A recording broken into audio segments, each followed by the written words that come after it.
Aswang nga ba si Lapu-Lapu? Mga kaibigan, noong April 27, 1521 ay naganap ang The Battle of Mactan na pinamunuhan ng pinakaunang bayani ng Pilipinas na si Lapu-Lapu laban sa hukbo ng mga Espanyol sa pamumuno naman ni Ferdinand Magellan.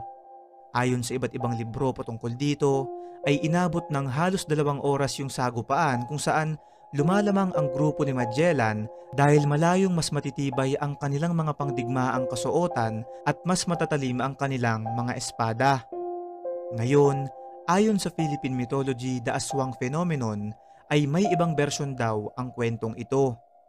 Noong mga oras na yun na malapit nang matalo ang grupo ni Lapu-Lapu, ay napagpasyahan na nito pati na rin ng kanyang mga kasama na banggitin na ang orasyon upang sila ay maging aswang. Nagtaka at natakot ang grupo ni Magellan sa kanilang nakita dahil bigla na lang naging mas malakas at mabilis ang kampo ni Lapu-Lapu na dahilan upang maipanalo nila ang labanang to at mapatay si Ferdinand Magellan.